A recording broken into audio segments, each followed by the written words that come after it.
ਕਰਤਾ ਪੁਰਖ ਨਿਰਭਉ ਨਿਰਵੈਰ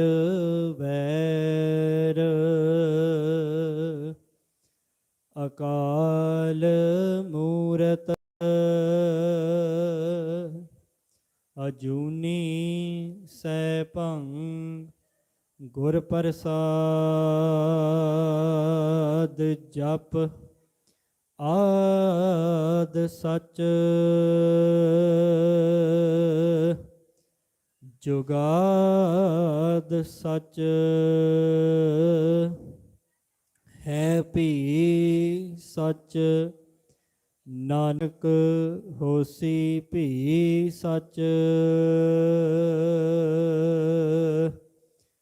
ਗਿਆਨ ਧਿਆਨ ਕਿਛ ਕਰਮ ਨ ਜਾਣਾ ਸਾਰ ਨ ਜਾਣਾ ਤੇਰੀ ਸਭ ਤੇ ਵੱਡਾ ਸਤਿਗੁਰ ਨਾਨਕ ਜਿਨ ਕਲ ਰਾਖੀ ਮੇਰੀ ਗਿਆਨ ਧਿਆਨ ਕਿਛ ਕਰਮ ਨ ਜਾਣਾ ਨਾਹਿਨ ਨਿਰਮਲ ਕਰਨੀ ਸਾਧ ਸੰਗਤ ਕੈ ਅੰਚਲ ਲਾਵਹੁ ਬਿਖਮ ਨਦੀ ਜਾਏ ਤਰਣੀ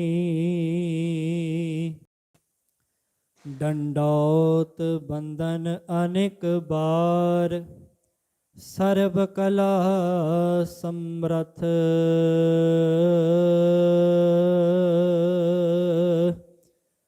ਡੋਲਨ ਤੇ ਰਾਖਹੁ ਪ੍ਰਭੂ ਨਾਨਕ ਦੇ ਕਰ ਹੱਥ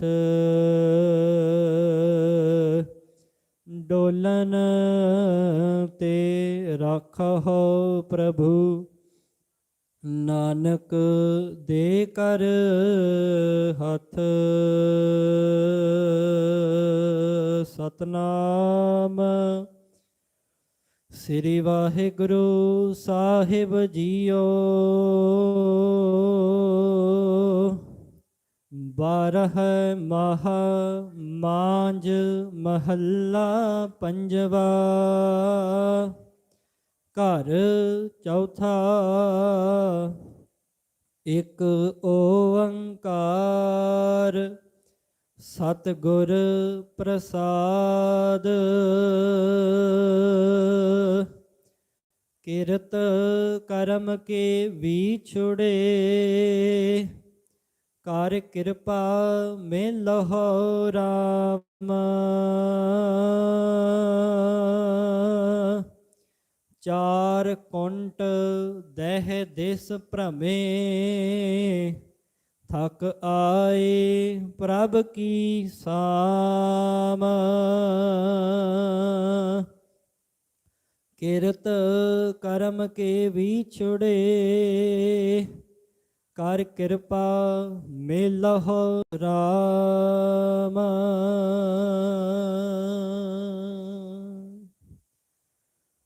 ਪਰਮ ਸਨਮਾਨਯੋਗ ਸਤਿਗੁਰੂ ਜੀ ਦੀ ਸਾਜੀ ਅਰ ਨਵਾਜੀ ਹੋਈ। ਗੁਰੂ ਪਿਆਰੀ ਗੁਰੂ ਸਵਾਰੀ ਸਤਿਗੁਰੂ ਜੀ ਦਾ ਖਾਸ ਰੂਪ। ਗੁਰੂ ਖਾਲਸਾ ਸਾਧ ਸੰਗਤ ਜੀਓ। ਆਪ ਸਰਬੱਤ ਸੰਗਤਾਂ ਚਬਰ ਛਤਰ ਤਖਤ ਦੇ ਮਾਲਕ ਸਤਿਗੁਰੂ ਗਰੀਬ ਨਿਵਾਜ ਸਤਿਗੁਰੂ ਪਤਿਤ ਪਾਵਨ ਭਗਤ ਵਛਲ ਕਰੁਣਾ ਨਿਧਾਨ ਅਨਾਥਾ ਨਾਥ ਸਤਿਗੁਰੂ। ਧੰਨ ਧੰਨ ਸਤਿਗੁਰੂ। ਧੰਨ ਧੰਨ ਸ਼੍ਰੀ ਗੁਰੂ ਗ੍ਰੰਥ ਸਾਹਿਬ ਸੱਚੇ ਪਾਤਸ਼ਾਹ ਜੀਓ ਮਹਾਰਾਜ। ਤਿਨਾਂ ਦੀ ਪਾਵਨ ਅਰ ਪਵਿੱਤਰ ਗੋਦ ਦੇ ਵਿੱਚ ਸਜ ਕਰਕੇ ਅੰਮ੍ਰਿਤ ਵੇਲੇ ਤੋਂ ਹੀ ਇਹਨਾਂ ਸਤ ਸੰਗਤ ਦੀਆਂ ਘੜੀਆਂ ਦਾ ਆਨੰਦ ਮਾਣ ਰਹੇ ਹੋ। ਤੋ ਆਓ ਇਸ ਥੋੜੇ ਸਮੇਂ ਤੋਂ ਬਹੁਤਾ ਲਾਭ ਪ੍ਰਾਪਤ ਕਰਨ ਦਾ ਯਤਨ ਕਰੀਏ। ਸਭ ਤੋਂ ਪਹਿਲਾਂ ਸਤਿਗੁਰੂ ਜੀ ਨੂੰ ਫਤਿਹ ਬੁਲਾਈਏ ਔਰ ਫਤਿਹ ਬੁਲਾ ਕਰਕੇ ਇਹ ਆਸ਼ੀਰਵਾਦ ਪ੍ਰਾਪਤ ਕਰੀਏ, ਆਸੀਸ ਪ੍ਰਾਪਤ ਕਰੀਏ ਕਿ ਸਤਿਗੁਰੂ ਜੀ ਜਿਤਨਾ ਵੀ ਸਮਾਂ ਆਪ ਜੀਆਂ ਦੇ ਪਾਵਨ ਔਰ ਪਵਿੱਤਰ ਸ਼ਬਦ ਦੁਆਰਾ ਗੁਰਮਤਿ ਦੀ ਵਿਚਾਰ ਹੋਵੇ, ਇੱਕ ਮਨ ਇੱਕ ਚਿੱਤ ਹੋ ਕਰਕੇ ਹਾਜ਼ਰੀ ਭਰ ਸਕੀਏ। ਇਸ ਕਰਕੇ ਆਓ ਕਲਗੀਆਂ ਵਾਲੇ, ਬਾਜਾਂ ਵਾਲੇ, ਤਾਜਾਂ ਵਾਲੇ, ਨੀਲੇ ਵਾਲੇ, ਅੰਮ੍ਰਿਤ ਕੇ ਦਾਤੇ ਸਤਿਗੁਰੂ, ਧੰਨ ਧੰਨ ਸਤਿਗੁਰੂ ਸ਼੍ਰੀ ਗੁਰੂ ਗੋਬਿੰਦ ਸਿੰਘ ਸਾਹਿਬ ਸੱਚੇ ਪਾਤਸ਼ਾਹ ਜੀ ਮਹਾਰਾਜ, ਜਿਨ੍ਹਾਂ ਨੇ ਸਾਨੂੰ ਫਤਿਹ ਦੀ ਦਾਤ ਬਖਸ਼ਿਸ਼ ਕੀਤੀ ਹੈ। ਸਾਧ ਸੰਗਤ ਜੀ ਆਓ ਐਸੇ ਸਤਿਗੁਰਾਂ ਵੱਲੋਂ ਬਖਸ਼ਿਸ਼ ਕੀਤੀ ਹੋਈ ਫਤਿਹ ਸਤਿਗੁਰੂ ਜੀ ਨੂੰ ਬੁਲਾਈਏ।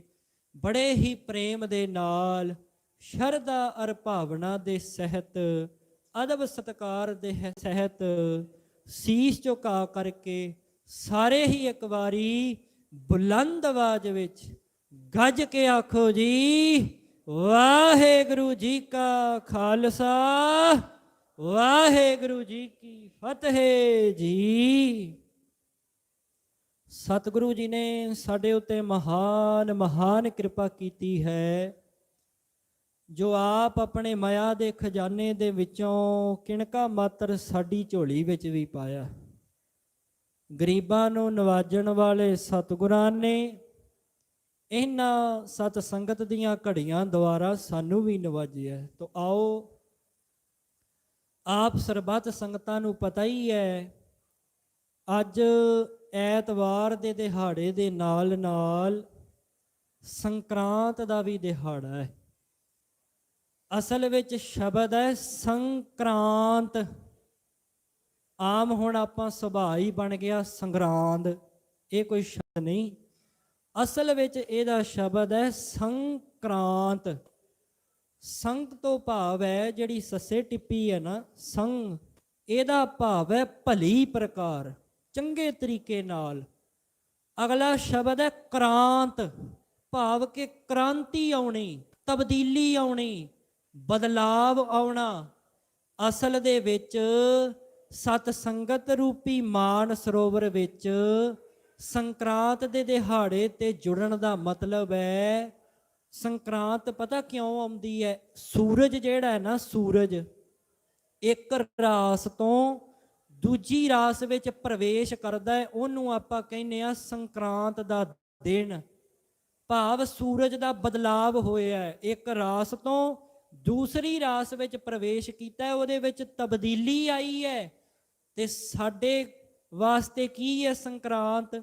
ਇਸ ਸਤ ਸੰਗਤ ਰੂਪੀ ਮਾਨ ਸਰੋਵਰ ਵਿੱਚ ਆ ਕੇ ਕੀ ਕਰਨਾ ਭਾਈ ਸੰਗਤ ਜੀਓ?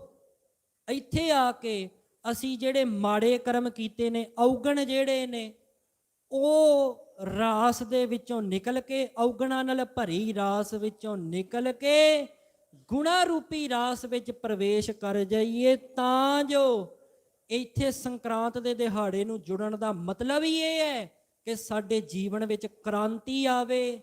ਤੇ ਇਹਨੂੰ ਕਹਿੰਦੇ ਨੇ ਸੰਕਰਾਂਤ। ਭਲੀ ਪ੍ਰਕਾਰ, ਚੰਗੇ ਤਰੀਕੇ ਨਾਲ ਸਾਡਾ ਜੀਵਨ ਬਦਲ ਗਿਆ, ਕ੍ਰਾਂਤੀ ਆ ਗਈ। ਇੱਥੋਂ ਪਤਾ ਲੱਗਦਾ ਹੈ ਸੱਚਮੁੱਚ ਹੀ ਸੰਕਰਾਂਤੀ ਆਈ ਹੈ, ਭਾਵ ਸੰਕਰਾਂਤ ਹੈ। ਆਖੋ ਸਤਨਾਮ ਸ਼੍ਰੀ। ਇੱਥੋਂ ਪਤਾ ਲੱਗੇ ਵੀ ਸੱਚਮੁੱਚ ਆਪਾਂ ਸੰਕਰਾਂਤ ਤੇ ਜੁੜੇ ਸੀ। ਤੇ ਕੋਸ਼ਿਸ਼ ਕਰਿਆ ਕਰੋ ਸੰਗਰਾਂਦ ਨਹੀਂ, ਸੰਕਰਾਂਤ, ਭਾਵ ਬਦਲਾਵ ਆਉਣਾ, ਚੰਗੇ ਤਰੀਕੇ ਨਾਲ ਤਬਦੀਲੀ ਆਵੇ, ਸਾਡਾ ਜੀਵਨ ਬਦਲੇ। ਇੱਕ ਹੋਰ ਅੱਜ ਬੜਾ ਹੀ ਵੱਡਾ ਦਿਹਾੜਾ ਹੈ ਜਿਹਨੂੰ ਆਪਾਂ ਸਿੱਖਾਂ ਦਾ ਨਵਾਂ ਸਾਲ ਕਹਿੰਦੇ ਆ। ਅੱਜ ਸਿੱਖਾਂ ਦਾ ਨਵਾਂ ਸਾਲ ਹੈ। ਬਹੁਤਾਤ ਸੰਗਤ ਨੂੰ ਪਤਾ ਨਹੀਂ ਇਸ ਗੱਲ ਦਾ, ਪਤਾ ਹੀ ਨਹੀਂ, ਆਪਣੇ ਇਤਿਹਾਸ ਤੋਂ ਆਪਾਂ ਜਾਣੋ ਹੀ ਨਹੀਂ।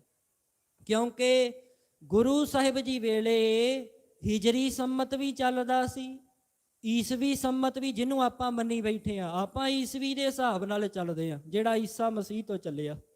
ਹਿਜਰੀ ਸੰਮਤ ਵੀ ਚੱਲਦਾ ਹੈ। ਤੋ ਇਸ ਪ੍ਰਕਾਰ ਪਰ ਸਾਨੂੰ ਜਿਹੜਾ ਸਤਿਗੁਰਾਂ ਨੇ ਸੰਮਤ ਦਿੱਤਾ ਹੈ ਨਾ, ਉਹ ਹੈ ਬਿਕਰਮੀ ਸੰਮਤ।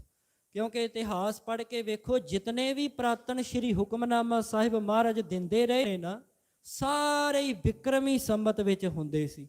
ਇਸ ਕਰਕੇ ਅੱਜ ਬਿਕਰਮੀ ਸੰਮਤ ਦਾ ਸਾਡੇ ਸਿੱਖਾਂ ਲਈ ਚੇਤ ਦੇ ਮਹੀਨੇ ਦਾ ਆਗਾਜ਼ ਹੋਇਆ ਹੈ। ਸੰਕਰਾਂਤ ਦਾ ਦਿਹਾੜਾ ਹੈ, ਪਹਿਲੀ ਚੇਤ ਹੈ, ਸੰਕਰਾਂਤ ਹੈ। ਇਸ ਕਰਕੇ ਅੱਜ ਸਾਡਾ ਨਵਾਂ ਸਾਲ ਵੀ ਹੈ। ਆਪ ਸੰਗਤਾਂ ਨੂੰ ਸਵਾਸ ਸਵਾਸ ਰੋਮ ਰੋਮ ਕਰਕੇ ਨਵੇਂ ਸਾਲ ਦੀਆਂ ਵੀ ਵਧਾਈਆਂ ਹੋਵਣ। ਮਹਾਰਾਜ ਕਿਰਪਾ ਕਰਨ, ਆਗੇ ਸਮਝ ਚਲੋ ਆਨੰਦ ਲਾਲਾ, ਪਾਛੈ ਜੋ ਬੀਤੀ ਸੋ ਬੀਤੀ। ਪਿੱਛੇ ਜਿਹੜਾ ਸਮਾਂ ਲੰਘ ਗਿਆ, ਮਹਾਰਾਜ ਕਿਰਪਾ ਕਰੋ, ਅਗਾਂਹ ਵਾਸਤੇ ਸਾਨੂੰ ਸੇਵਾ ਤੇ ਸਿਮਰਨ ਦੀ ਦਾਤ ਬਖਸ਼ਿਸ਼ ਕਰੋ। ਆਪਣੇ ਚਰਣਾ ਕਮਲਾਂ ਨਾਲ ਸਾਨੂੰ ਜੋੜ ਕਰਕੇ ਰੱਖੋ। ਇਹ ਆਪਾਂ ਅਰਦਾਸ ਕਰਨੀ ਹੈ। ਤਾਂ ਹੀ ਸੰਕਰਾਂਤ ਮਨਾਉਣ ਦਾ ਫਾਇਦਾ ਹੈ। ਸੰਕਰਾਂਤ ਮਨਾ ਕੇ ਤਬਦੀਲੀ ਆਵੇ, ਬਦਲਾਵ ਆਵੇ, ਫੇਰ ਹੀ ਸਫਲ ਹੋਵੇਗਾ। ਪਰ ਬੜੀ ਅਫਸੋਸ ਦੀ ਗੱਲ ਹੈ, ਜਿਹਦੇ ਨਾਲ ਸਾਡਾ ਸੰਬੰਧ ਕੋਈ ਨਹੀਂ, ਲੈਣਾ ਦੇਣਾ ਕੁਝ ਨਹੀਂ। ਵੇਖੋ ਅੰਗਰੇਜ਼ਾਂ ਦੇ ਕੰਮ ਕਿਹੋ ਜਿਹੇ ਨੇ। 25 ਤਰੀਕ ਨੂੰ ਉਹ ਈਸਾ ਜੀ ਦਾ ਜਨਮ ਦਿਨ ਮਨਾਉਂਦੇ ਨੇ ਤੇ 1 ਤਰੀਕ ਨੂੰ ਅਖੇ ਜੀ ਨਵਾਂ ਸਾਲ ਹੈ। ਉਹ ਸਾਡਾ ਥੋੜੀ ਹੈ, ਜਿਨ੍ਹਾਂ ਦਾ ਹੈ ਉਹ ਮਨਾਉਣ ਮੁਬਾਰਕ ਹੈ। ਪਰ ਸਾਡੇ ਬਹੁਤੇ ਸਿੱਖ ਕੀ ਕਰਦੇ ਨੇ, ਆਪਸ ਵਿੱਚ ਇੱਕ ਦੂਜੇ ਨੂੰ ਸੰਦੇਸ਼ ਭੇਜਣੇ, ਜੀ ਅੱਜ ਨਵਾਂ ਸਾਲ ਹੈ। ਪਰ ਕਾਹਦਾ ਨਵਾਂ ਸਾਲ ਹੈ? ਵੇਖ ਤਾਂ ਲਓ, ਈਸਾ ਜੀ ਦਾ ਜਨਮ ਦਿਨ 25 ਨੂੰ ਲੰਘਦਾ ਹੈ, 1 ਤਰੀਕ ਨੂੰ ਅਖੇ ਜੀ ਨਵਾਂ ਸਾਲ ਹੈ। ਕਿੰਨੇ ਦਿਨ ਵਿੱਚ ਪੈ ਗਏ? ਨਾਲੇ ਉਹ ਈਸਾ ਮਸੀਹ ਦਾ ਹੈ, ਸਾਡਾ ਤੇ ਅੱਜ ਨਵਾਂ ਸਾਲ ਹੈ। ਜਾਂ ਫਿਰ ਜੋ ਆਪਾਂ ਇਤਿਹਾਸ ਦੇ ਦੁਆਰਾ, ਜਦੋਂ ਤੋਂ ਧੰਨ ਗੁਰੂ ਨਾਨਕ ਦੇਵ ਸਾਹਿਬ ਜੀ ਆਏ ਨੇ ਨਾ, ਉਹਨੂੰ ਆਪਾਂ ਨਾਨਕਸ਼ਾਹੀ ਸੰਮਤ ਵੀ ਮੰਨਦੇ ਹਾਂ। ਅੱਜ 553ਵੀਂ ਜਿਹੜੀ ਸੰਮਤ ਹੈ ਉਹ ਵੀ ਆਰੰਭ ਹੋਈ ਹੈ ਨਵੇਂ ਵਰੇ ਦੀ। 552 ਤੱਕ ਕੱਲ ਸਮਾਂ ਲੰਘ ਗਿਆ, ਅੱਜ 553 ਨਾਨਕਸ਼ਾਹੀ 553 ਸੰਮਤ ਅੱਜ ਜੋ ਹੈ ਉਹ ਚੱਲ ਰਹੀ ਹੈ। ਇਸ ਕਰਕੇ ਯਾਦ ਰੱਖਣਾ ਹੈ, ਅੱਜ ਮਨਾਓ ਨਵਾਂ ਸਾਲ। ਬਹੁਤਾਤ ਰੋਸਾ ਇਸ ਗੱਲ ਤੇ ਹੁੰਦਾ, ਸਾਡੀ ਕੌਮ ਵੇਖੋ ਕਿੱਧਰ ਨੂੰ ਜਾ ਰਹੀ। 22 ਤਰੀਕ 22 ਦਸੰਬਰ ਸਭ ਨਾਲੋਂ ਸਾਲ ਦਾ ਵੱਡਾ ਦਿਨ ਮੰਨਿਆ ਜਾਂਦਾ ਹੈ। ਉਸ ਦਿਨ ਸ਼ਹਾਦਤਾਂ ਵੀ, ਦੁਨੀਆ ਤੇ ਐਸਾ ਇਤਿਹਾਸ ਸਾਡੇ ਪਿਤਾ ਕਲਗੀਧਰ ਸੱਚੇ ਪਾਤਸ਼ਾਹ ਜੀ ਨੇ ਰਚਿਆ ਸੀ। ਸ਼੍ਰੀ ਚਮਕੌਰ ਸਾਹਿਬ ਦਾ ਜੰਗ ਹੋਇਆ ਹੈ, ਗਹਿ ਗੱਜ ਜੰਗ ਹੋਇਆ। ਉਸ ਜੰਗ ਵਿੱਚ ਸਾਡੇ ਵੱਡੇ ਭਰਾ ਸਾਹਿਬਜ਼ਾਦੇ ਬਾਬਾ ਜੀ ਬਾਬਾ ਅਜੀਤ ਸਿੰਘ ਸਾਹਿਬ ਜੀ, ਸਾਹਿਬਜ਼ਾਦਾ ਬਾਬਾ ਜੀ ਬਾਬਾ ਜੁਝਾਰ ਸਿੰਘ ਸਾਹਿਬ ਜੀ, ਇਹ 2 ਵੱਡੇ ਸਾਹਿਬਜ਼ਾਦੇ ਨਾਲ ਬੇਅੰਤ ਸਿੰਘਾਂ ਨੇ ਕੁਰਬਾਨੀਆਂ ਕੀਤੀਆਂ। ਪਰ ਅਫਸੋਸ ਇਸ ਗੱਲ ਦਾ ਹੈ, ਸਾਲ ਦਾ ਸਭ ਤੋਂ ਵੱਡਾ ਦਿਨ ਹੈ, ਉਦਣ ਗੁਰੂ ਘਰਾਂ ਵਿੱਚ ਗਿਣਤੀ ਬਹੁਤ ਘੱਟ ਹੁੰਦੀ ਹੈ। ਜਿਸ ਦਿਨ ਨਾਲ ਸਾਡਾ ਸੰਬੰਧ ਕੋਈ ਨਹੀਂ, 1 ਜਨਵਰੀ ਅਖੇ ਜੀ ਨਵਾਂ ਸਾਲ ਹੈ, ਗੁਰਦੁਆਰੇ ਭਰੇ ਹੀ ਹੁੰਦੇ ਨੇ। ਵੇਖੋ ਤੁਸੀਂ, ਸਾਡੇ ਇਤਿਹਾਸ ਵਾਲੇ ਦਿਨ ਗੁਰਦੁਆਰਾ ਖਾਲੀ, ਜਿੱਦਣ ਸੰਬੰਧ ਕੋਈ ਨਹੀਂ, ਆਪਣੇ ਮਤਲਬ ਨੂੰ, ਆਪਣੀ ਮਤਲਬ ਪ੍ਰਸਤੀ ਵਾਸਤੇ ਕਿ ਸਾਡਾ ਸਾਲ ਚੰਗਾ ਲੰਘੇ, ਸਾਨੂੰ ਇਤਿਹਾਸ ਨਾਲ ਕੋਈ ਮਤਲਬ ਨਹੀਂ। ਉਦਣ ਆਪਾਂ ਵੱਡੀ ਗਿਣਤੀ ਵਿੱਚ ਇਕੱਠੇ ਹੁੰਨੇ ਆ। ਇਕੱਠੇ ਹੋਣਾ ਮਾੜੀ ਗੱਲ ਨਹੀਂ, ਕਹਿਣ ਤੋਂ ਭਾਵ ਹੈ 22 ਤਰੀਕ ਨੂੰ ਜਿੱਥੇ ਐਡਾ ਵੱਡਾ ਜੰਗ ਹੋਇਆ ਉਹ ਭੁੱਲ ਕੇ ਤੇ ਹੋਰ ਹੀ ਤਿਉਹਾਰ ਮਨਾਉਣੇ, ਇਹ ਕੋਈ ਸਾਡੇ ਵਾਸਤੇ ਚੰਗੀ ਗੱਲ ਨਹੀਂ। ਇਸ ਕਰਕੇ ਅੱਜ ਦੇ ਦਿਨ ਬਹੁਤ ਖੁਸ਼ਾ ਵੀ ਹੈ, ਅੱਜ ਵੀ ਬੇਅੰਤ ਸੰਗਤ ਜੁੜ ਰਹੀ ਹੈ। ਬਹੁਤਾਤ ਸਾਨੂੰ ਇੰਟਰਨੈਟ ਦੇ ਮਾਧਿਅਮ ਰਾਹੀਂ ਪਤਾ ਲੱਗਣ ਲੱਗ ਗਿਆ ਕਿ ਅੱਜ ਸਿੱਖਾਂ ਦਾ ਨਵਾਂ ਸਾਲ ਹੈ। ਇਸ ਕਰਕੇ ਆਓ ਹੁਣ ਉਸ ਨਵੇਂ ਸਾਲ ਦੇ, ਜਿਵੇਂ ਹੁਣ ਮਹਾਰਾਜ ਨੇ ਸਾਨੂੰ ਸੰਕਰਾਂਤ ਦੁਆਰਾ ਜਿਹੜੇ ਉਪਦੇਸ਼ ਬਖਸ਼ਿਸ਼ ਕੀਤੇ ਨੇ, ਉਸ ਦੇ ਨਾਲ ਜੁੜ ਕਰਕੇ ਆਪਾਂ ਜੀਵਨ ਸਫਲ ਕਰੀਏ। ਸਮਾਂ ਆਪਣੇ ਕੋਲ ਭਾਵੇਂ ਸੂਖਸ਼ਮ ਹੈ, ਪਰ ਫਿਰ ਵੀ ਆਪਾਂ ਯਤਨ ਕਰਨਾ ਇਸ ਥੋੜੇ ਸਮੇਂ ਤੋਂ ਬਹੁਤਾ ਲਾਭ ਪ੍ਰਾਪਤ ਕਰਨ ਦਾ ਯਤਨ ਕਰੀਏ। ਅੱਜ ਆਪਾਂ ਜੋ ਸਾਨੂੰ 12 ਮਹਾ ਬਾਣੀ ਸਾਨੂੰ ਸੱਚੇ ਪਾਤਸ਼ਾਹ ਜੀ ਨੇ ਬਖਸ਼ਿਸ਼ ਕੀਤੀ ਹੈ ਨਾ, ਉਸ ਸ਼ਬਦ ਦੀ ਆਪਾਂ ਵਿਚਾਰ ਕਰਾਂਗੇ। ਇਹ ਕੁੱਲ ਸ਼ਬਦ 14 ਨੇ, ਉੱਦਾਂ 12 ਮਾਹ ਹੈ, 12 ਮਹੀਨੇ ਨੇ ਨਾ।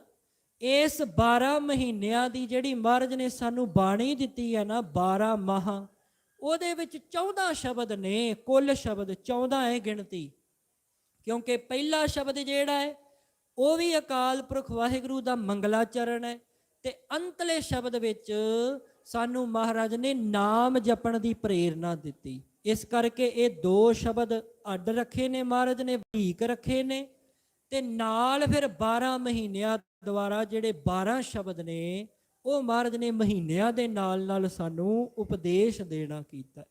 ਤੋ ਇਹ 12 ਮਹਾਬਾਣੀ ਪਹਿਲਾਂ ਤਾਂ ਸਾਨੂੰ ਧੰਨ ਸਤਿਗੁਰੂ ਸ਼੍ਰੀ ਗੁਰੂ ਨਾਨਕ ਦੇਵ ਸਾਹਿਬ ਸੱਚੇ ਪਾਤਸ਼ਾਹ ਜੀ ਨੇ 12 ਮਹਾ ਤੁਖਾਰੀ ਬਖਸ਼ਿਸ਼ ਕੀਤੀ। ਤੁਖਾਰੀ ਰਾਗ ਤਿਸ ਦੇ ਵਿੱਚ 12 ਮਹਾਬਾਣੀ ਸਾਨੂੰ ਬਖਸ਼ਿਸ਼ ਕੀਤੀ ਮਹਾਰਾਜ ਨੇ। ਅਸਲ ਵਿੱਚ ਜਿਹੜੀ ਤੁਖਾਰੀ ਰਾਗ ਦੀ 12 ਮਹਾਬਾਣੀ ਹੈ ਨਾ, ਉਹ ਬਹੁਤ ਕਠਿਨ ਹੈ, ਮਹਿੰਗੀ ਬਾਣੀ ਹੈ, ਸਮਝਣ ਵਿੱਚ ਦਿੱਕਤ ਆਉਂਦੀ ਹੈ। ਆਮ ਜਿਹੜੇ ਸਿੱਖ ਸੰਗਤਾਂ ਸ਼ਰਧਾਲੂ ਸਮਝਣਾ ਚਾਹੁੰਦੇ ਨੇ ਗੁਰਬਾਣੀ ਨੂੰ, ਉਹਨਾਂ ਨੂੰ ਪਤਾ ਨਹੀਂ ਲੱਗਦਾ, ਮਹਿੰਗੀ ਬਾਣੀ ਹੈ, ਪੜ੍ਹਨ ਵਿੱਚ ਥੋੜਾ ਔਖਾ ਹੋ ਜਾਂਦਾ ਸਮਝਣ ਵਿੱਚ। ਇਸ ਕਰਕੇ ਹੁਣ ਇਸ ਬਾਣੀ ਨੂੰ ਪੰਜਵੇਂ ਜਾਮੇ ਵਿੱਚ ਧੰਨ ਧੰਨ ਸਤਿਗੁਰੂ ਸ੍ਰੀ ਗੁਰੂ ਅਰਜਨ ਦੇਵ ਸਾਹਿਬ ਜੀ ਨੇ ਦੁਬਾਰਾ ਰਚਿਆ, ਸਰਲ ਢੰਗ ਦੇ ਨਾਲ, ਸੁਖੈਨ ਢੰਗ ਦੇ ਨਾਲ, ਸੌਖੇ ਢੰਗ ਦੇ ਨਾਲ। ਉਹ ਤੁਖਾਰੀ ਰਾਗ ਦੀ 12 ਮਹਾਬਾਣੀ ਹੈ। ਇੱਥੇ ਮਹਾਰਾਜ ਨੇ ਮਾਂਝ ਰਾਗ ਵਿੱਚ 12 ਮਹਾ ਦੁਬਾਰਾ ਉਚਾਰਨ ਕੀਤੀ, ਮਾਂਝ ਰਾਗ ਵਿੱਚ। ਹੁਣ ਇਹ ਬਾਣੀ ਕਿਉਂ ਉਚਾਰਨ ਕੀਤੀ, ਇਹਦਾ ਕਾਰਨ ਕੀ ਸੀ, ਤੇ ਕਿਸ ਥਾਂ ਤੇ ਉਚਾਰਨ ਕੀਤੀ, ਬਹੁਤਾਤ ਸਾਨੂੰ ਪਤਾ ਨਹੀਂ। ਦਰਸ਼ਨ ਬੜੀ ਵਾਰੀ ਕਰ ਚੁੱਕੇ ਆ, ਪਰ ਉਸ ਥਾਂ ਦਾ ਪਤਾ ਨਹੀਂ, ਉਸ ਜਗ੍ਹਾ ਦਾ ਨਹੀਂ ਪਤਾ, ਔਰ ਕਿਉਂ ਕੀਤੀ, ਕਾਹਦੇ ਵਾਸਤੇ ਕੀਤੀ, ਇਹ ਸਮਝਿਓ ਜਰਾ। ਕਿਉਂਕਿ ਨਾ ਹੁਣ ਆਪਣਾ ਆਮ ਹੀ ਸੁਭਾਅ ਹੈ ਕਿ ਸੰਕਰਾਂਤ ਤੇ ਗੁਰਦੁਆਰੇ ਜਾਣਾ ਹੀ ਜਾਣਾ ਹੈ। ਬਹੁਤੀ ਵੱਡੀ ਗਿਣਤੀ ਵਿੱਚ ਆਪਾਂ ਇਕੱਤਰ ਹੁੰਨੇ ਆ ਕਿ ਮਹੀਨੇ ਦਾ ਫਲਾਦੇਸ਼ ਸੁਣੀਏ, ਸਾਡਾ ਮਹੀਨਾ ਚੰਗਾ ਲੰਘੇਗਾ। ਪਰ ਜੇ ਤੁਸੀਂ ਸੋਚ ਕੇ ਵੇਖੋ, ਜੇ ਇੱਕ ਦਿਨ ਜਾਣ ਨਾਲ ਸਾਰਾ ਮਹੀਨਾ ਚੰਗਾ ਲੰਘਦਾ ਹੈ, ਤੇ ਜੇ ਰੋਜ਼ ਆਵਾਂਗੇ ਤੇ ਫਿਰ ਸਾਰਾ ਸਾਲ ਹੀ ਚੰਗਾ ਲੰਘੇਗਾ, ਸਾਰੀ ਜ਼ਿੰਦਗੀ ਚੰਗੀ ਲੰਘੇਗੀ।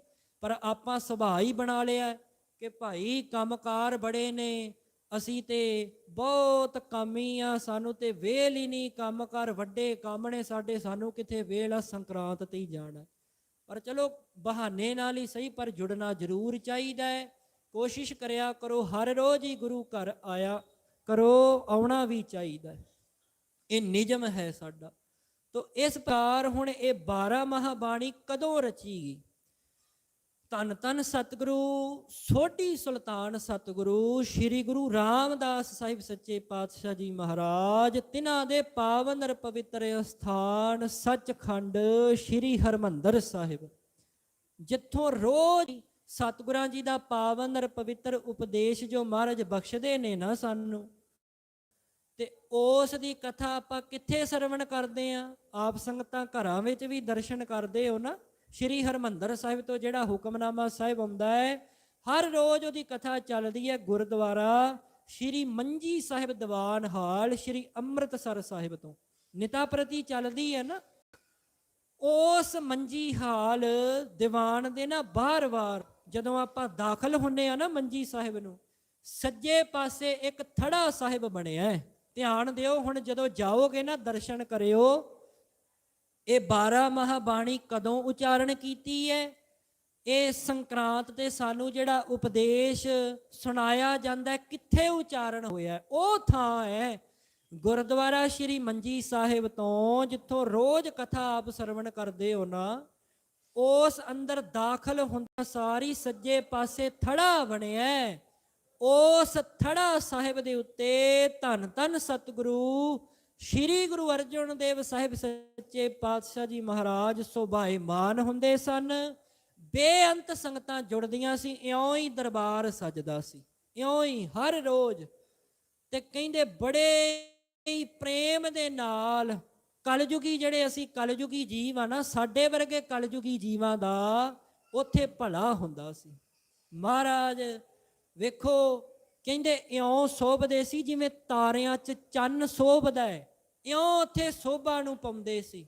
ਤੇ ਬੜੇ ਸਾਡੇ ਵਰਗੇ ਕਲਯੁਗੀ ਅਲਪੱਗ ਜੀਵਾਂ ਦਾ ਮਹਾਰਾਜ ਕਲਿਆਣ ਕਰਦੇ ਸੀ। ਸਰਬੱਗ ਸਤਿਗੁਰੂ ਸਾਡਾ ਭਲਾ ਕਰਦੇ ਸੀ। ਧੰਨ ਗੁਰੂ ਅਰਜਨ ਦੇਵ ਸਾਹਿਬ ਜੀ। ਉੱਥੇ ਇਉਂ ਹੀ ਕਹਿੰਦੇ ਇੱਕ ਦਿਨ ਬ੍ਰਾਹਮਣ ਆਇਆ, ਬ੍ਰਾਹਮਣ ਪੰਡਿਤ, ਸੰਸਕ੍ਰਿਤ ਪੜ੍ਹਿਆ ਵਿਦਵਾਨ ਸੀ, ਉਹ ਆਇਆ ਚੱਲ ਕੇ। ਉਹਨੇ ਆ ਕੇ ਧੰਨ ਗੁਰੂ ਅਰਜਨ ਦੇਵ ਸਾਹਿਬ ਜੀ ਦੇ ਚਰਨਾਂ ਤੇ ਮੱਥਾ ਟੇਕਿਆ, ਨਮਸਕਾਰ ਕੀਤੀ ਤੇ ਨਾਲ ਬੇਨਤੀ ਕੀਤੀ, ਦਾਤਾ ਜੀ ਆਪ ਤਾਂ ਨਿਮਾਣਿਆਂ ਨੂੰ ਮਾਣ ਦੇਣ ਵਾਲੇ ਹੋ, ਆਪ ਤਾਂ ਨਿਆਸਰਿਆਂ ਦੇ ਆਸਰੇ ਹੋ, ਆਪ ਤਾਂ ਨਿਉਆਂ ਦੀ ਓਟ ਹੋ, ਮੇਰੇ ਗਰੀਬ ਤੇ ਕਿਰਪਾ ਕਰੋ। ਮੈਂ ਸੰਸਕ੍ਰਿਤ ਤਾਂ ਪੜ੍ਹ ਲਈ ਹੈ, ਕਥਾ ਆਦਿਕ ਵੀ ਕਰ ਲੈਣਾ, ਪਰ ਮੇਰੇ ਕੋਲੋਂ ਕਥਾ ਕਰਵਾਉਂਦਾ ਹੀ ਨਹੀਂ ਕੋਈ ਵੀ ਮੇਰੇ ਤੋਂ ਉਪਦੇਸ਼ ਸੁਣਦਾ ਹੀ ਨਹੀਂ। ਤੇ ਆਪ ਤੇ ਸਦਾ ਹੀ ਆਪ ਜੀ ਦੇ ਦਰਬਾਰ ਵਿੱਚ ਰੌਣਕਾਂ ਲੱਗੀਆਂ ਰਹਿੰਦੀਆਂ ਨੇ, ਤੁਹਾਡੇ ਤੇ ਸਦਾ ਹੀ ਇੱਥੇ ਸਿੱਖ ਸੰਗਤਾਂ ਜੁੜਦੀਆਂ ਨੇ, ਤੇ ਜੇ ਆਪ ਜੀ ਦਾ ਹੁਕਮ ਹੋਵੇ ਤੇ ਕੀ ਮੈਂ ਆਪ ਜੀ ਦੀਆਂ ਸਿੱਖ ਸੰਗਤਾਂ ਨੂੰ ਉਪਦੇਸ਼ ਸੁਣਾ ਦਿਆ ਕਰਾਂ, ਜੋ ਆਪ ਜੀ ਦੇ ਦਰ ਘਰ ਦਾ ਉਪਦੇਸ਼ ਹੈ। ਕਿਉਂਕਿ ਆਮ ਸਨਾਤਨ ਮਤ ਅਨੁਸਾਰ ਪੁਰਾਤਨ ਕਾਲ ਵਿੱਚ ਲੋਕ ਇਦਾਂ ਹੀ ਕਰਦੇ ਸੀ, ਅੱਜ ਵੀ ਕਰਦੇ ਨੇ ਨਾ। ਅੱਜ ਵੀ ਆਪਾਂ ਸੰਕਰਾਂਤ ਤੇ ਜਾਂਦੇ ਆ, ਫਲਾਦੇਸ਼ ਸੁਣਦੇ ਆ ਕਿ ਸਾਡਾ ਭਲਾ ਹੋਵੇ, ਤੇ ਮਹਾਰਾਜ ਨੇ ਆਗਿਆ ਦਿੱਤੀ, ਕਹਿੰਦੇ ਭਾਈ ਆ ਜਾਇਆ ਕਰ। ਉਹ ਕਹਿੰਦਾ ਮੇਰੀ ਵੀ ਉਪਜੀਵਕਾ ਚੱਲ ਜਾਏਗੀ, ਰੋਜੀ ਰੋਟੀ ਵਧੀਆ ਚੱਲ ਜਾਏਗੀ। ਮਹਾਰਾਜ ਕਹਿੰਦੇ ਵੀ ਆ ਜਾਇਆ ਕਰ, ਕੋਈ ਗੱਲ ਨਹੀਂ, ਕਿਉਂਕਿ ਗੁਰੂ ਘਰ ਦਾ ਸੁਭਾਅ ਹੀ ਹੈ, ਆਦਿ ਕਾਲ ਤੋਂ ਜੋ ਸ਼ਰਨ ਆਵੇ ਤਿਸ ਕੰਠ ਲਾਵੇ। ਮਹਾਰਾਜ ਤੇ ਗਲਵਕੜੀ ਪਾ ਲੈਂਦੇ ਨੇ, ਜਿਹੜਾ ਨਿਉ ਕੇ ਆਉਂਦਾ, ਨਿਮਰਤਾ ਵਿੱਚ ਆਉਂਦਾ, ਜੋ ਸ਼ਰਨ ਆਵੇ ਤਿਸ ਕੰਠ ਲਾਵੇ, ਇਹੋ ਬਿਰਧ ਸੁਆਮੀ ਸੰਧਾ। ਇਹ ਆਦਿ ਕਾਲ ਤੋਂ ਸੁਭਾਅ ਹੀ ਹੈ ਸੱਚੇ ਪਾਤਸ਼ਾਹ ਜੀ ਦਾ। ਕਹਿੰਦੇ ਉਹਨਾਂ ਨੇ, ਮਹਾਰਾਜ ਨੇ ਕਹਿ ਦਿੱਤਾ ਭਾਈ ਆ ਜਾਇਆ ਕਰ। ਆਉਂਦਾ ਹੈ ਤੇ ਸਿੱਖ ਸੰਗਤਾਂ ਨੂੰ ਬੜਾ ਉਪਦੇਸ਼ ਦੇਣਾ ਕਹਿੰਦੇ ਉਹਨੇ। ਪਰ ਸਮਾਂ ਬੀਤਿਆ, ਕੁਝ ਸਮੇਂ 'ਚ ਹੀ ਕਹਿੰਦੇ ਬਹੁਤ ਧਨਾੜ ਬਣ ਗਿਆ ਸੀ, ਬੜਾ ਅਮੀਰ ਹੋ ਗਿਆ, ਚੰਗਾ ਪੈਸਾ ਜੋੜ ਲਿਆ ਕਹਿੰਦੇ। ਕਿਉਂਕਿ ਹੁਣ ਆਪਾਂ ਪੜ੍ਹਦੇ ਹੀ ਆ ਨਾ, ਬਿਨ ਮੰਗੇ ਮੋਤੀ ਮਿਲੇ, ਮੰਗੇ ਮਿਲੇ ਨਾ ਭੀਖ। ਵੀ ਮੰਗਿਆਂ ਤਾਂ ਕੋਈ ਭੀਖ ਨਹੀਂ ਦਿੰਦਾ, ਤੇ ਨਾ ਮੰਗੀਏ ਤੇ ਖਜ਼ਾਨੇ ਭਰੇ ਹੀ ਰਹਿੰਦੇ ਨੇ, ਅਕਾਲ ਪੁਰਖ ਦੀ ਕਿਰਪਾ ਹੋ ਜਾਂਦੀ ਹੈ।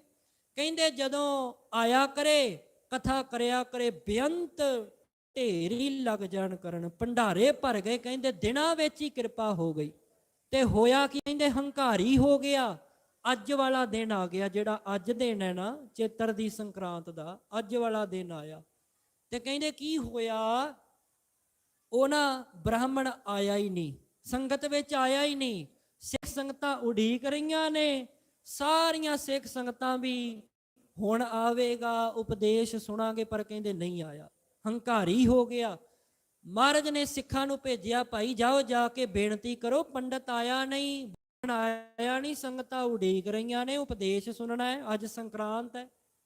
ਭੇਜਿਆ ਮਹਾਰਾਜ ਨੇ ਸਿੱਖਾਂ ਨੂੰ, ਜਾ ਕੇ ਬੇਨਤੀ ਕੀਤੀ, ਪੰਡਤ ਜੀ ਆਏ ਨਹੀਂ ਆਪ ਜੀ, ਸਿੱਖ ਸੰਗਤਾਂ ਉਡੀਕ ਰਹੀਆਂ ਨੇ। ਤਾਂ ਕਹਿੰਦੇ ਪੰਡਤ ਨੇ ਅੱਗੋਂ ਕਬੋਲ ਬੋਲੇ, ਕਹਿੰਦਾ ਕਥਾ ਮੇਰੇ ਸੇ ਸੁਣਤੇ ਹੋ ਔਰ ਗੁਰੂ ਗੁਰੂ ਅਰਜਨ ਕੋ ਮਾਨਤੇ ਹੋ। ਇਉਂ ਨੇ ਸ਼ਬਦ ਵਰਤੇ, ਕਹਿੰਦਾ ਕਥਾ ਤੁਸੀਂ ਮੇਰੇ ਤੋਂ ਸੁਣਦੇ ਹੋ ਤੇ ਗੁਰੂ ਗੁਰੂ ਅਰਜਨ ਨੂੰ ਕਹਿੰਦੇ ਹੋ, ਉਹਨਾਂ ਤੋਂ ਹੀ ਸੁਣ ਲਿਆ ਕਰੋ। ਕਹਿੰਦਾ ਮੈਂ ਨਹੀਂ ਆਉਣਾ, ਹੰਕਾਰੀ ਹੋ ਗਿਆ ਨਾ, ਚਾਰ ਛਿੱਲੜ ਜੁੜ ਗਏ, ਆਪਣੇ ਆਪ ਵਿੱਚ ਮਾਣ ਹੋ ਗਿਆ, ਹੰਕਾਰ ਹੋ ਗਿਆ। ਤੋ ਸਾਧ ਸੰਗਤ ਜੀ ਜਦੋਂ ਆ ਕੇ ਸਿੱਖਾਂ ਨੇ ਦੱਸਿਆ ਮਹਾਰਾਜ ਉਹ ਤੇ ਕਬੋਲ ਬੋਲਦਾ, ਤੋ ਫਿਰ ਸੰਗਤਾਂ ਨੇ ਨਾ ਸਤਕਾਰੇ ਯੋਗ ਮਹਾਪੁਰਖ, ਜਿਨ੍ਹਾਂ ਨੂੰ ਆਪਾਂ ਪੁੱਤਰਾਂ ਦੇ ਦਾਨੀ ਕਹਿੰਦੇ ਆ, ਧੰਨ ਧੰਨ ਬਾਬਾ ਬੁੱਢਾ ਸਾਹਿਬ ਜੀ, ਤਿਨਾਂ ਨੂੰ ਬੇਨਤੀ ਕੀਤੀ। ਕਿਉਂਕਿ ਮਹਾਰਾਜ ਦੇ ਨੇੜਲੇ ਗੁਰਸਿੱਖ ਸਨ, ਸਤਿਕਾਰਯੋਗ ਸਨ, ਹਰ ਸਮੇਂ ਨਾਲ ਹੀ ਰਹਿੰਦੇ ਸੀ। ਉਹਨਾਂ ਨੂੰ ਆਖਿਆ ਕਿ ਬਾਬਾ ਜੀ ਆਪ ਹੀ ਗੁਰੂ ਸਾਹਿਬ ਨੂੰ ਬੇਨਤੀ ਕਰੋ, ਲੋੜ ਕੀ ਹੈ ਇਹਨਾਂ ਬ੍ਰਾਹਮਣਾਂ ਨੂੰ ਸੱਦਣ ਦੀ, ਆਪ ਹੀ ਕਿਰਪਾ ਕਰੋ, ਆਪ ਹੀ ਸਾਨੂੰ ਉਪਦੇਸ਼ ਦਿਓ ਆਪਣੇ ਦਰ ਘਰ ਦਾ, ਲੋੜ ਹੀ ਨਾ ਪਵੇ ਕਿਸੇ ਨੂੰ ਸੱਦਣ ਦੀ। ਫਿਰ ਜਦੋਂ ਬਾਬਾ ਬੁੱਢਾ ਜੀ ਨੇ ਨਿਮਰਤਾ ਵਿੱਚ ਆ ਕੇ ਸੰਗਤਾਂ ਵੱਲੋਂ ਵੀ ਆਪਣੇ ਵੱਲੋਂ ਵੀ ਬੇਨਤੀ ਕੀਤੀ, ਹਜੂਰ ਐ ਤਤੀਆਂ ਤਵੀਆਂ ਦੇ ਮਾਲਕ ਸਤਿਗੁਰੂ, ਨਿਮਰਤਾ ਦੇ ਪੁੰਜ ਸਤਿਗੁਰੂ, ਸ਼ਹੀਦਾਂ ਦੇ ਸਰਤਾਜ ਸਤਿਗੁਰੂ, ਕਿਰਪਾ ਕਰੋ, ਰਹਿਮਤ ਕਰੋ, ਬਖਸ਼ਿਸ਼ ਕਰੋ, ਮਿਹਰ ਕਰੋ, ਆਪ ਹੀ ਕਿਰਪਾ ਕਰਕੇ ਸਾਨੂੰ 12 ਮਹੀਨਿਆਂ ਦੁਆਰਾ ਉਪਦੇਸ਼ ਦੇਣਾ ਕਰੋ।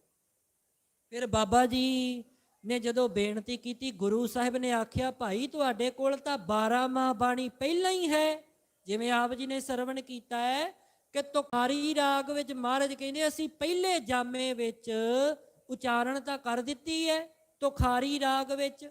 ਫਿਰ ਬਾਬਾ ਬੁੱਢਾ ਜੀ ਨੇ ਆਖਿਆ ਮਹਾਰਾਜ ਉਹ ਬੜੀ ਮਹਿੰਗੀ ਬਾਣੀ ਹੈ, ਸਾਨੂੰ ਸਮਝਣ ਵਿੱਚ ਬੜੀ ਕਠਿਨਾਈ ਆਉਂਦੀ ਹੈ, ਸਿੱਖ ਸੰਗਤਾਂ ਨੂੰ ਬੜਾ ਔਖਾ ਲੱਗਦਾ, ਮਹਿੰਗੀ ਬਾਣੀ ਹੈ।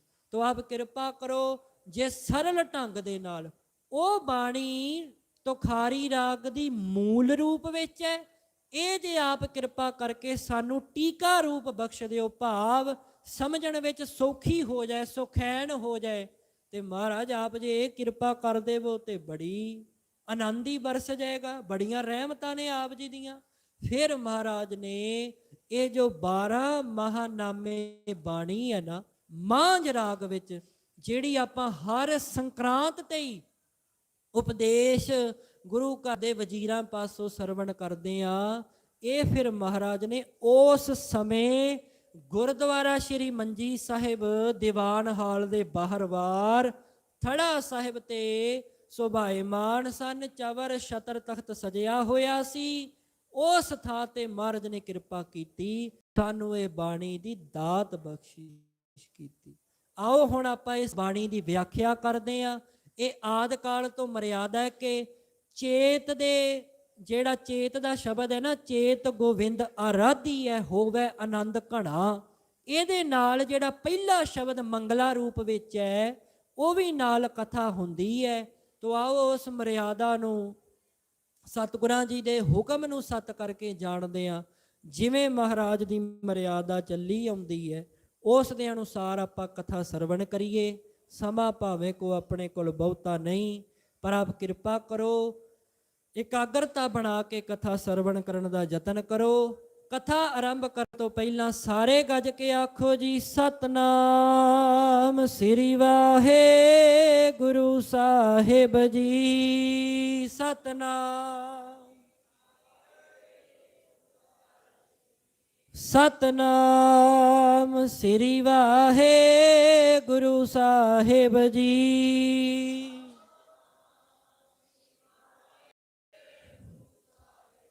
ਸਤਨਾਮ ਸ੍ਰੀ ਵਾਹਿਗੁਰੂ ਸਾਹਿਬ ਜੀਓ।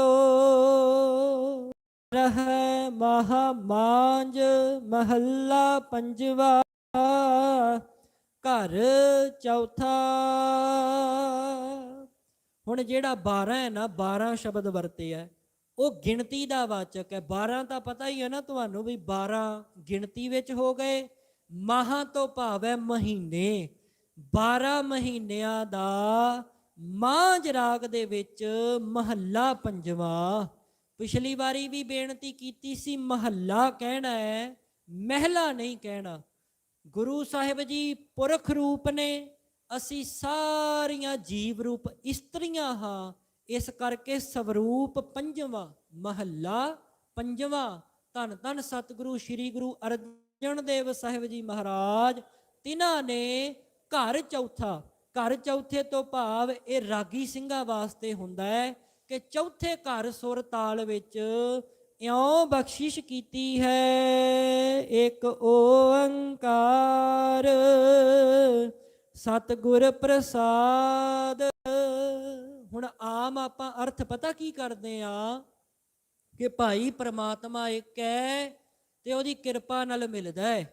ਆਮ ਸਿੱਧੇ ਆਪਾਂ ਇਉਂ ਹੀ ਕਹਿੰਦੇ ਆ, ਇੱਕ ਓੰਕਾਰ ਸਤਿਗੁਰ ਪ੍ਰਸਾਦ ਜੀ, ਉਹਦੀ ਕਿਰਪਾ ਨਾਲ ਅਕਾਲ ਪੁਰਖ ਮਿਲਦਾ ਹੈ।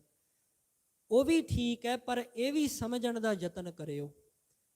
ਇੱਕ ਤੋਂ ਭਾਵ ਹੈ ਅਦੁੱਤੀ ਬ੍ਰਹਮ ਸਵਰੂਪ। ਅਦੁੱਤੀ ਐੜਾ ਅਗੇਤਰ ਹੈ, ਦੁੱਤੀ ਤੋਂ ਭਾਵ ਜਿਸ ਦੇ ਵਰਗਾ ਦੂਜਾ ਨਾ ਕੋਈ ਹੋਵੇ। ਉਹ ਪ੍ਰਮਾਤਮਾ ਕੈਸਾ ਹੈ? ਐਸਾ ਹੈ ਜਿਸ ਦੇ ਵਰਗਾ ਹੋਰ ਦੂਜਾ ਕੋਈ ਨਹੀਂ, ਅਦੁੱਤੀ ਹੈ।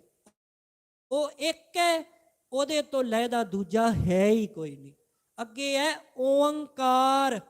ਓੰਕਾਰ ਤੋਂ ਭਾਵ ਹੈ ਸਰਬ ਦਾ ਪ੍ਰਕਾਸ਼ਕ, ਇਸ ਸ੍ਰਿਸ਼ਟੀ ਦਾ ਕਰਤਾ ਧਰਤਾ, ਸੰਸਾਰ ਨੂੰ ਬਣਾਉਣ ਵਾਲਾ ਓੰਕਾਰ। ਅੱਗੇ ਆ ਗਿਆ ਜੀ ਸਤ। ਸਤ ਤੋਂ ਭਾਵ ਹੈ ਤ੍ਰੈ ਕਾਲ ਅਬਾਦ ਸਵਰੂਪ। ਤ੍ਰੈ ਕਾਲ, ਤ੍ਰੈ ਤੋਂ ਭਾਵ ਤਿੰਨ, ਕਾਲ ਤੋਂ ਭਾਵ ਸਮਾਂ, ਭੂਤ ਕਾਲ, ਵਰਤਮਾਨ ਕਾਲ ਅਰ ਭਵਿੱਖਤ ਕਾਲ। ਤਿੰਨਾਂ ਸਮਿਆਂ ਤੋਂ ਆਜ਼ਾਦ ਰਹਿਣ ਵਾਲਾ ਉਹ ਇੱਕ ਅਕਾਲ ਪੁਰਖ ਵਾਹਿਗੁਰੂ ਹੈ। ਮਨੁੱਖ ਸਮੇਂ ਦੇ ਵਿੱਚ ਆਉਂਦਾ ਹੈ ਤੇ ਸਮੇਂ ਵਿੱਚ ਚਲਿਆ ਜਾਂਦਾ ਹੈ। ਕਾਲ ਕੇ ਬਣਾਏ ਸਭ ਹੈ, ਕਾਲ ਹੀ ਚਬਾਹੇਂਗੇ। ਕਹਿੰਦੇ ਜਿਹੜਾ ਸਮੇਂ ਦੇ ਵਿੱਚ ਆਇਆ ਉਹਨੂੰ ਸਮੇਂ ਦੇ ਵਿੱਚ ਹੀ ਜਾਣਾ ਪਏਗਾ। ਪਰ ਇੱਕ ਅਕਾਲ ਪੁਰਖ ਵਾਹਿਗੁਰੂ ਐਸਾ ਹੈ ਜਿਹੜਾ ਤ੍ਰੈ ਕਾਲ ਆਬਾਦ ਸਰੂਪ ਹੈ, ਆਜ਼ਾਦ ਹੈ। ਉਹਨੂੰ ਕਿਸੇ ਦਾ ਡਰ ਭੈ ਨਹੀਂ, ਆਜ਼ਾਦ ਹਸਤੀ ਹੈ। ਤੇ ਅੱਗੇ ਹੈ ਗੁਰ। ਗੁਰ ਤੋਂ ਭਾਵ ਹੈ ਚੇਤਨ ਸਵਰੂਪ। ਚੇਤਨ, ਚੇਤਨ ਹੁੰਦਾ ਹੈ ਜਿਹਨੂੰ ਆਪਣਾ ਵੀ ਗਿਆਨ ਹੈ ਤੇ ਦੂਸਰੇ ਦਾ ਵੀ ਗਿਆਨ ਹੈ। ਹੁਣ ਸਾਨੂੰ ਥੋੜਾ ਹੈ, ਮੈਨੂੰ ਨਹੀਂ ਪਤਾ ਤੁਸੀਂ ਕੀ ਕਰਦੇ ਹੋ ਤੇ ਤੁਹਾਨੂੰ ਮੇਰੇ ਬਾਰੇ ਨਹੀਂ ਪਤਾ ਵੀ ਮੈਂ ਕੀ ਕਰਦਾ। ਉੱਦਾਂ ਬਸ ਇੰਨਾ ਕੀ ਪਤਾ ਵੀ ਕਥਾ ਕਰਦਾ ਹੈ, ਮੈਨੂੰ ਪਤਾ ਤੁਸੀਂ ਆਪ ਚੱਲ ਕੇ ਆਏ ਹੋ ਸਰਵਣ ਕਰਨ ਵਾਸਤੇ। ਹੁਣ ਅੱਗੇ ਪਿੱਛੇ ਆਪਾਂ ਕੀ ਕਰਦੇ ਆ ਕਿਸੇ ਨੂੰ ਕਿਸੇ ਬਾਰੇ ਕੋਈ ਨਹੀਂ ਪਤਾ। ਪਰ ਕਹਿੰਦੇ ਉਹ ਅਕਾਲ ਪੁਰਖ ਹੈ, ਘਟ ਘਟ ਕੇ ਅੰਤਰ ਕੀ ਜਾਣਤ, ਭਲੇ ਬੁਰੇ ਕੀ ਪੀਰ ਪਛਾਨਤ। ਉਹ ਸਭ ਦੀ ਜਾਣਦਾ, ਬੁਰਿਆਂ ਦੀ ਭਲਿਆਂ ਦੀ ਸਭ ਦੀ ਗਿਆਤ ਹੈ। ਇਸੇ ਕਰਕੇ ਉਹਨੂੰ ਚੇਤਨ ਸਵਰੂਪ ਕਿਹਾ ਜਾਂਦਾ। ਪ੍ਰਸਾਦ ਤੋਂ ਭਾਵ ਹੈ ਆਨੰਦ ਸਵਰੂਪ ਹੈ। ਨਾ ਸੁਖੀ ਹੈ, ਨਾ ਦੁਖੀ ਹੈ, ਨਾ ਖੁਸ਼ੀ ਹੈ, ਨਾ ਗਮੀ ਹੈ। ਇਹਨਾਂ ਤੋਂ ਉੱਪਰ ਹੈ, ਆਜ਼ਾਦ ਹੈ, ਆਨੰਦ ਸਵਰੂਪ ਹੈ। ਸਤ ਚਿੱਤ ਆਨੰਦ ਸਵਰੂਪ ਹੈ। ਹੁਣ ਆਪਾਂ ਕਹਿ ਸਕਦੇ ਹਾਂ ਕਿ ਉਹ ਇੱਕ ਅਕਾਲ ਪੁਰਖ ਵਾਹਿਗੁਰੂ, ਉਸ ਅਕਾਲ ਪੁਰਖ ਵਾਹਿਗੁਰੂ ਦੀ ਪ੍ਰਸਾਦ ਕਿਰਪਾ ਦੁਆਰਾ ਪ੍ਰਾਪਤ ਹੁੰਦਾ ਹੈ। ਕਿਰਤ ਕਰਮ ਕੇ ਵਿਛੁੜੇ, ਕਰ ਕਿਰਪਾ ਮਿਲਹੁ ਰਾਮ। ਮਹਾਰਾਜ ਅਸੀਂ ਆਪਣੇ ਕੀਤੇ ਹੋਏ ਕਰਮਾਂ ਕਰਕੇ ਵਿਛੜ ਗਏ ਆ। ਕਿਰਤ ਕਰਮ ਕੇ ਵਿਛੁੜੇ, ਕਰ ਕਿਰਪਾ ਮਿਲਹੁ ਰਾਮ। ਆਪ ਕਿਰਪਾ ਕਰੋ, ਸਾਨੂੰ ਆਪਣੇ ਨਾਲ ਮੇਲ ਲੈਣਾ ਕਰੋ। ਹੁਣ ਕਰਮ ਕੀ ਹੈ? ਕਰਮਾਂ ਦੀ ਪਰਿਭਾਸ਼ਾ ਸੁਣਿਓ। ਆਮ ਵਿਦਵਾਨਾਂ ਨੇ 3 ਪ੍ਰਕਾਰ ਦੇ ਕਰਮ ਮੰਨੇ। ਇੱਕ ਹੈ ਜੀ ਸੰਚਿਤ ਕਰਮ, ਇੱਕ ਹੈ ਕੀਰੇਮਾਨ ਕਰਮ, ਇੱਕ ਨੇ ਪ੍ਰਾਲਬਧ ਕਰਮ। ਸੰਚਿਤ ਕਰਮ ਉਹ ਹੁੰਦੇ ਨੇ ਜਿਵੇਂ ਹੁਣ ਅੱਜ ਆਪਾਂ ਸਵੇਰੇ ਨਿਤਨੇਮ ਕੀਤਾ ਹੈ ਨਾ, ਨਿਤਨੇਮ ਕੀਤਾ ਹੈ ਅੰਮ੍ਰਿਤ ਵੇਲੇ, ਉਹ ਸਾਡਾ ਸੰਚਿਤ ਕਰਮ ਹੈ। ਭਾਵ ਜੁੜ ਗਿਆ, ਜਿਹੜਾ ਜਮਾ ਹੋ ਗਿਆ, ਉਹ ਹੈ ਸੰਚਿਤ ਕਰਮ। ਤੇ ਹੁਣ ਆਪਾਂ ਜਿਹੜਾ ਕਰ ਰਹੇ ਆ ਕੀਰੇਮਾਨ ਕਰਮ। ਇਹਨੂੰ ਕਹਿੰਦੇ ਨੇ ਜਿਹੜਾ ਹੋ ਰਿਹਾ ਕਰ ਰਹੇ ਆ ਉਹ ਹੈ ਕੀਰੇਮਾਨ ਕਰਮ। ਤੇ ਇੱਕ ਹੈ ਸਾਡੇ ਪ੍ਰਾਲਬਧ ਕਰਮ, ਭਾਵ ਪਿਛਲੇ ਜਨਮਾਂ ਦਾ ਜਿਹੜਾ ਹਿਸਾਬ ਕਿਤਾਬ ਹੈ, ਪਿਛਲੇ ਜਨਮਾਂ ਵਿੱਚ ਕੀਤੇ ਕਰਮ। ਤੇ ਇਸ ਤੋਂ ਇਲਾਵਾ 2 ਪ੍ਰਕਾਰ ਦੇ ਕਰਮ ਹੋਰ ਮੰਨੇ ਗਏ ਨੇ। ਇੱਕ ਹੈ ਵੇਹਤ ਕਰਮ, ਇੱਕ ਹੈ ਅਵੇਹਤ ਕਰਮ। ਅਗੇਤਰ ਐੜਾ ਲੱਗ ਗਿਆ ਅੱਗੇ, ਅਵੇਹਤ। ਇਸ ਪ੍ਰਕਾਰ ਕਈ ਜਿਹੜੇ ਵੇਹਤ ਕਰਮ ਨੇ ਉਹ ਹੁੰਦੇ ਨੇ ਧਾਰਮਿਕ ਗ੍ਰੰਥਾਂ ਦੇ ਅਨੁਸਾਰ। ਧੰਨ ਧੰਨ ਸ਼੍ਰੀ ਗੁਰੂ ਗ੍ਰੰਥ ਸਾਹਿਬ ਸੱਚੇ ਪਾਤਸ਼ਾਹ ਜੀ ਮਹਾਰਾਜ ਤਿਨਾਂ ਦੀ ਬਾਣੀ ਦੇ ਅਨੁਸਾਰ, ਸਤਿਗੁਰਾਂ ਜੀ ਦੇ ਹੁਕਮ ਅਨੁਸਾਰ, ਮਰਿਆਦਾ ਅਨੁਸਾਰ ਕੀਤੇ ਕਰਮ, ਉਹਨੇ ਵੇਹਤ ਕਰਮ। ਇਹ ਵੀ ਅੱਗੋਂ 5 ਪ੍ਰਕਾਰ ਦੇ ਨੇ, ਜਿਵੇਂ ਨਿਤ ਕਰਮ, ਨਮਿਤ ਕਰਮ, ਸਾਕਾਮ ਕਰਮ, ਨਿਸ਼ਕਾਮ ਕਰਮ ਤੇ ਪ੍ਰਾਸ਼ਚਿਤ ਕਰਮ। ਨਿਤ ਕਰਮ ਉਹ ਹੈ ਜਿਹੜਾ ਆਪਾਂ ਰੋਜ਼ ਹੀ ਕਰਦੇ ਹਾਂ, ਜਿਵੇਂ ਪ੍ਰਸ਼ਾਦਾ ਰੋਜ਼ ਛਕਣਾ, ਨਿਤਨੇਮ ਰੋਜ਼ ਕਰਨਾ, ਇਹ ਨਿਤ ਦੇ ਕਰਮ। ਇੱਕ ਹੈ ਨਮਿਤ ਕਰਮ, ਜਿਵੇਂ ਹੁਣ ਆਪਾਂ ਸੰਕਰਾਂਤ ਦੇ ਨਮਿਤ ਜਾਂ ਇਉਂ ਕਹਿ ਲਓ ਐਤਵਾਰ ਦੇ ਦਿਹਾੜੇ ਨੂੰ ਸਮਰਪਿਤ ਕਿਸੇ ਕਾਰਨ ਕਰਕੇ ਕੀਤਾ ਗਿਆ ਕਰਮ ਨਮਿਤ ਕਰਮ ਕਹਿਲਾਉਂਦਾ ਹੈ।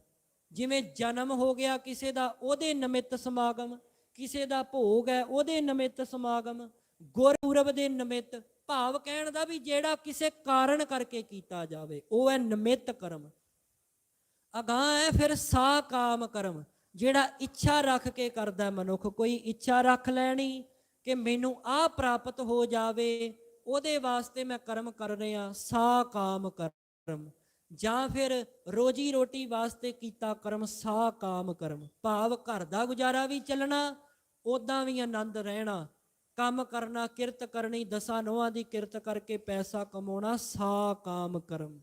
ਪਰ ਕੀ ਹੈ, ਸਾਕਾਮ ਕਰਮ ਦੁਆਰਾ ਜੇ ਬਹੁਤੀ ਇੱਛਾ ਰੱਖ ਕੇ ਪ੍ਰਮਾਤਮਾ ਦਾ ਨਾਮ ਜਪਦਾ ਹੈ ਨਾ, ਇਹਦੇ ਨਾਲ ਮਨ ਗੰਧਲਾ ਹੁੰਦਾ ਹੈ, ਬਹੁਤੀ ਇੱਛਾ ਰੱਖ ਕੇ, ਕਿਉਂਕਿ ਧਿਆਨ ਤਾਂ ਪਦਾਰਥਾਂ ਵਿੱਚ ਹੀ ਰਹਿੰਦਾ। ਇਸ ਕਰਕੇ ਅੱਗੋਂ ਮਹਾਰਾਜ ਨੇ ਕਿਹਾ ਜੇ ਕਰਮ ਕਰਨਾ ਹੈ ਤੇ ਨਿਸ਼ਕਾਮ ਕਰਮ। ਨਿਸ਼ਕਾਮ ਤੋਂ ਭਾਵ ਉਸ ਅਕਾਲ ਪੁਰਖ ਵਾਹਿਗੁਰੂ ਦੇ ਖੁਸ਼ੇ ਵਾਸਤੇ ਕੀਤਾ ਕਰਮ, ਉਹਦੀ ਪ੍ਰਸੰਨਤਾ ਪ੍ਰਾਪਤ ਕਰਨ ਵਾਸਤੇ ਕੀਤਾ ਕਰਮ ਨਿਸ਼ਕਾਮ ਕਰਮ ਹੈ। ਅੰਤ ਵਿੱਚ ਹੈ ਪ੍ਰਾਸ਼ਚਿਤ ਕਰਮ, ਕੀਤੇ ਹੋਏ ਗੁਨਾਹਾਂ ਨੂੰ ਬਖਸ਼ਾਉਣ ਵਾਸਤੇ ਕੀਤਾ ਕਰਮ। ਜਿਹੜੇ ਗੁਨਾਹ ਕੀਤੇ ਨੇ ਨਾ, ਉਹਨਾਂ ਨੂੰ ਬਖਸ਼ਾਉਣ ਵਾਸਤੇ ਕੀਤਾ ਕਰਮ ਹੈ ਪ੍ਰਾਸ਼ਚਿਤ ਕਰਮ। ਇਹ ਵਿਹਤ ਵੀ ਅੱਗੋਂ 5 ਪ੍ਰਕਾਰ ਦੇ ਹੋ ਗਏ। ਫਿਰ ਹੈ ਅਵਿਹਤ ਕਰਮ, ਭਾਵ ਧਾਰਮਿਕ ਗ੍ਰੰਥਾਂ ਦੇ ਬਿਲਕੁਲ ਹੀ ਵਿਪਰੀਤ ਚੱਲਣਾ, ਉਲਟ ਚੱਲਣਾ। ਜੋ ਧਾਰਮਿਕ ਗ੍ਰੰਥ ਕਹਿੰਦੇ ਨੇ ਉਹਨਾਂ ਤੋਂ ਪੁੱਠਾ ਹੀ ਚੱਲਣਾ, ਸਿੱਧਾ ਹੀ ਚੱਲਣਾ ਹੀ ਨਹੀਂ, ਉਹ ਹੈ ਅਵਿਹਤ ਕਰਮ।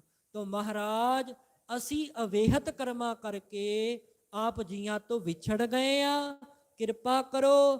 ਕਿਰਤ ਕਰਮ ਕੇ ਵਿਛੜੇ, ਕੀਤੇ ਹੋਏ ਕਰਮਾਂ ਕਰਕੇ ਵਿਛੜ ਗਏ ਆ, ਕਰ ਕਿਰਪਾ ਮਿਲਹੁ ਰਾਮ। ਐ ਰਾਮ ਅਕਾਲ ਪੁਰਖ ਵਾਹਿਗੁਰੂ ਜੀਓ ਸਾਨੂੰ ਮੇਲਣਾ ਕਰੋ। 4 ਕੁੰਟ ਦਹਿ ਦਿਸ ਭ੍ਰਮੇ, ਥਕ ਆਏ ਪ੍ਰਭ ਕੀ ਸਾਮ। ਮਹਾਰਾਜ 4 ਕੁੰਟਾਂ ਵਿੱਚ ਫਿਰਦੇ ਰਹੇ ਆ। 10 ਦਿਸ਼ਾਵਾਂ, 10 ਦਿਸ਼ਾਵਾਂ ਕਿਹੜੀਆਂ ਨੇ? ਪੂਰਬ, ਪੱਛਮ, ਉੱਤਰ, ਦੱਖਣ, ਇਹ 4 ਹੋ ਗਈਆਂ, ਪ੍ਰਮੁੱਖ 4 ਨੇ। ਫਿਰ ਕੋਨੇ ਵੀ ਗਿਣ ਲਓ, ਜਿਹੜੇ ਕੋਨੇ ਨੇ ਨਾ, ਅਗਨ ਕੌਣ, ਵੈਬ ਕੌਣ, ਈਸਾਨ ਕੌਣ, ਨੈਰਤ ਕੌਣ, ਇਹ 4 ਕੋਨੇ ਵੀ ਗਿਣ ਲਓ, 8 ਬਣ ਗਏ। ਤੇ ਫਿਰ ਕਹਿੰਦੇ 9ਵੀਂ ਧਰਤੀ ਤੇ 10ਵਾਂ ਆਕਾਸ਼। ਇਉਂ ਮਹਾਰਾਜ 4 ਕੁੰਟਾਂ ਵਿੱਚ 10 ਦਿਸ਼ਾਵਾਂ ਵਿੱਚ ਭਟਕਦੇ ਰਹੇ ਆ। ਹੁਣ ਥੱਕ ਹਾਰ ਕੇ ਪੜ੍ਹਦੇ ਆ, ਸਗਲ ਦਵਾਰ ਕੋ ਛਾੜ ਕੇ ਗਹਿਓ ਤੁਹਾਰੋ ਦਵਾਰ, ਬਾਹੇ ਗਹੇ ਕੀ ਲਾਜ ਅਸ ਗੋਬਿੰਦ ਦਸ ਤੁਹਾਰ। ਮਹਾਰਾਜ ਹੁਣ ਥੱਕ ਹਾਰ ਕੇ ਤੁਹਾਡੇ ਕੋਲ ਆ ਗਏ, ਆਓ ਪੜ੍ਹ ਲੈਨੇ ਨਾਲ। ਸਮਾਂ ਆਪਣੇ ਕੋਲ ਥੋੜਾ ਹੈ। ਸਤਿਕਾਰਯੋਗ ਜਥਾ ਸਾਡੇ ਪਾਸ ਪਹੁੰਚ ਹੈ। ਸਤਿਕਾਰਯੋਗ ਪੰਥ ਪ੍ਰਸਿੱਧ ਢਾਡੀ ਜਥਾ ਗਿਆਨੀ ਬਲਵਿੰਦਰ ਸਿੰਘ ਜੀ ਖਾਲਸਾ ਸਾਡੇ ਪਾਸ ਪਹੁੰਚ ਚੁੱਕੇ ਨੇ, ਬਹੁਤ ਹੀ ਸਤਿਕਾਰਯੋਗ ਨੇ, ਜਿਨ੍ਹਾਂ ਨੇ ਆਪ ਜੀ ਨੂੰ ਢਾਡੀ ਵਾਰਾਂ ਦੁਆਰਾ ਵੀ ਨਿਹਾਲ ਕਰਨਾ ਹੈ। ਕੁਝ ਮਿੰਟਾਂ ਵਿੱਚ ਹੀ ਆਪਾਂ ਸਮਾਪਤੀ ਕਰ ਦੇਣੀ ਹੈ। ਤੋ ਆਓ ਸੰਗਤੀ ਪੜ੍ਹ ਕੇ ਆਪਾਂ ਜਰਾ ਆਨੰਦ ਲਈਏ ਥੋੜਾ ਜਿਹਾ। ਇਹਦੇ ਨਾਲ ਕੀ ਹੈ, ਮਨ ਹੋਰ ਜੁੜ ਜਾਂਦਾ। ਸਾਰੇ ਪੜ੍ਹਿਓ। ਸਗਲ ਦਵਾਰ ਕੋ ਛਾੜ ਕੇ, ਸਗਲ ਦਵਾਰ ਕੋ ਛਾੜ ਕੇ, ਪੜੋ ਜੀ। ਸਗਲ ਦਵਾਰ ਕੋ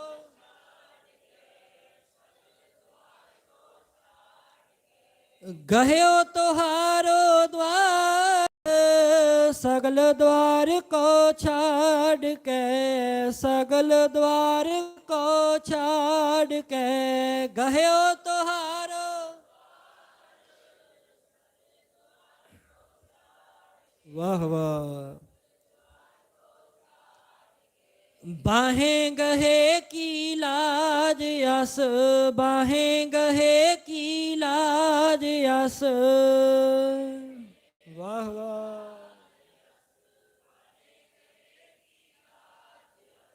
गोविंद दास तोहार, गोविंद दास तोहार।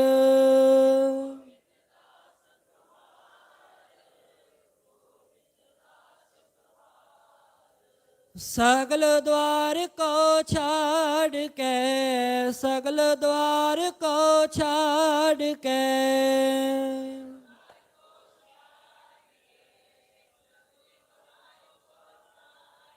इस प्रकार महाराज असी भटकदे भटकदे तुहाडे दर ते आ पुजे हाँ। किरपा करो तेन दुदै ते बाहरी, किते ना आवे काम।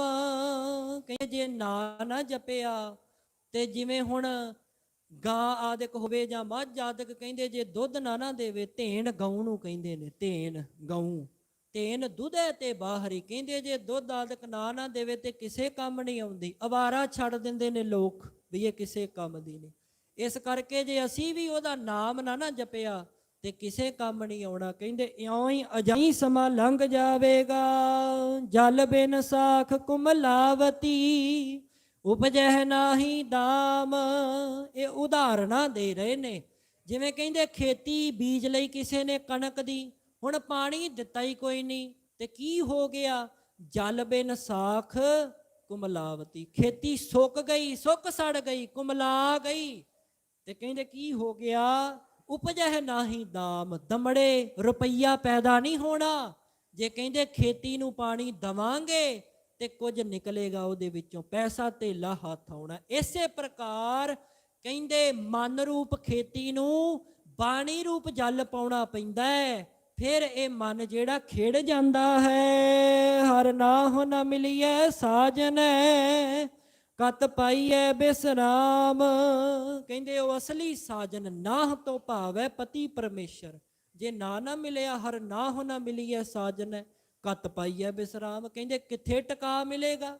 ਦੁਨੀਆ ਹੀ ਠੋਕਰਾਂ ਖਾਂਦੀ ਫਿਰਦੀ ਹੈ, ਭਟਕਦੇ ਫਿਰਦੇ ਨੇ ਲੋਕ। ਕਹਿੰਦੇ ਕਿਤੇ ਟਿਕਾ ਨਹੀਂ ਮਿਲੇਗਾ, ਫਿਰ ਦਰ ਦਰ ਦੀਆਂ ਠੋਕਰਾਂ ਹੀ ਨੇ। ਇਸ ਕਰਕੇ